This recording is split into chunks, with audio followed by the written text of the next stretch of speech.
Right then guys, I'm going to show you how to go from lead into weights, into pyramid weights, and then into glow in the dark pyramid weights. So firstly I'm just warming up the moulds at the moment, so I'll flip it over. So these are welders gloves, so heat resistant, evidently is a really good thing. Let's just take it off for a second just to show you.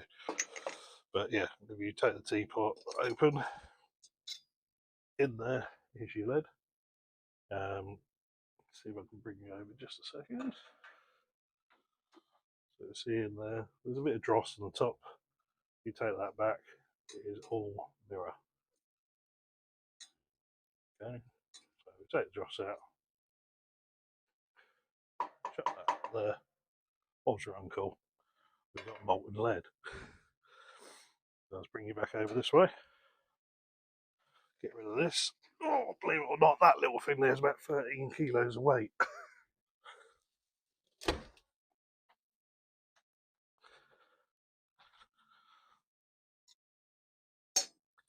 So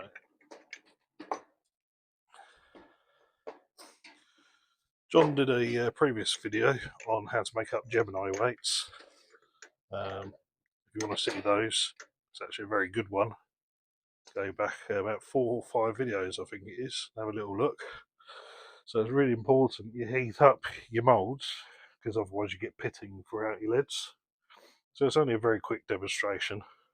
Show you what it is actually we do. So you're going to need a clamp, your sticks, and that's pretty much about it really. Right, so all you do, get these little stems, we'll pop that into there.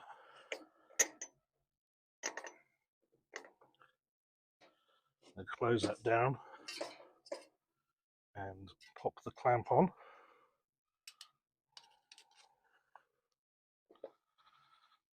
So it's a little bit awkward because I'm trying to do this so I can show you guys.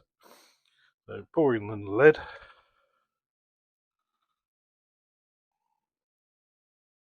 Like so. Give it a little second.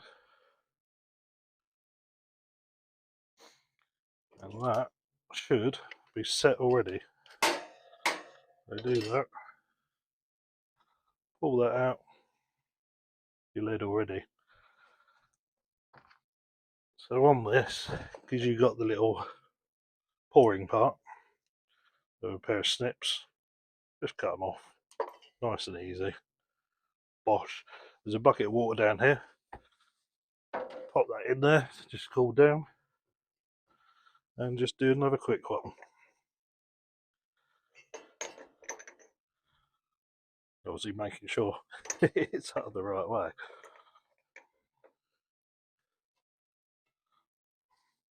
So it's very tempting to grab hold of it. Just make sure you don't, because you definitely need some gauntlets, some heat-proof gloves. So again, with this, pouring it in, it's nice and slow. Oops, bit of overfill on that, but it's not an issue because anything that flows over, you just scrape off and remelt again. So that's done. So open it up again.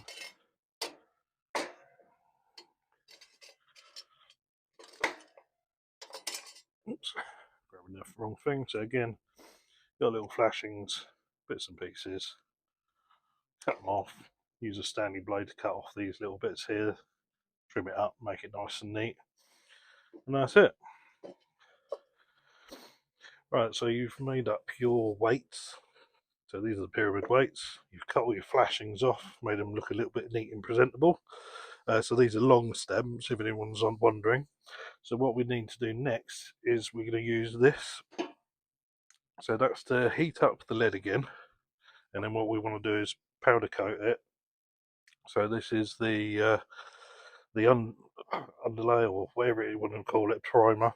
So that sits onto the weight when it's hot, and then once that's on there and still wet, I'm going to use the glow in the dark luminous powder and coat it around. So I'll show you what I mean. So obviously you're meant to do this safely, but I've done this a few times before, so these are long stems so you don't burn yourself. So all you're doing, literally reheating that lead up again. Takes a couple of seconds. Obviously don't overdo it so you end up melting the lead again, but just enough to heat it up. So that's quite nice and hot. When instead of putting it in the powder, we're going to sprinkle the powder on, because what happens, you end up getting some absolutely atrocious looking weights. So all we're doing is literally coating it. Any holes, fill them in, get a little tap off. You're going to use the burner again. And you notice the paint starts, the undercoat paint that starts looking wetter again. So if there's any extra holes, there's no rush. You don't have to do this really fast. We're just going to fill in the holes. One on the end there. Perfect. Give it a little bit of that. Now it's still wet. So now we're going to go to the green luminous paint.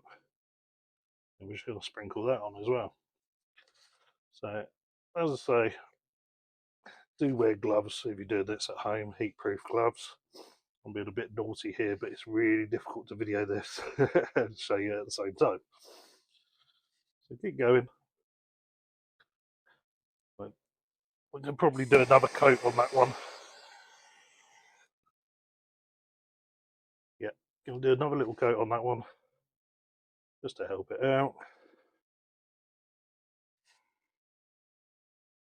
Now it's very important you don't put these down, as I did the very first time I did these, end up making it really flat on one side.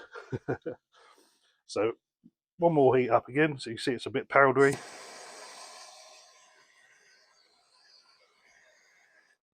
Now it looks a bit glassy. So I'll show you the next stage. So yeah, all you do, kind of got a bit of a washing line on the guy here with a couple of boat clips.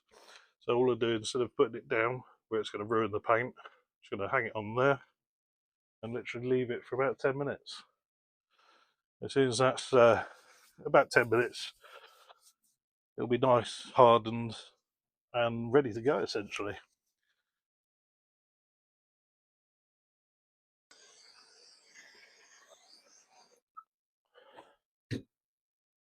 So yeah, very quickly, just boshed out another one, as you can see.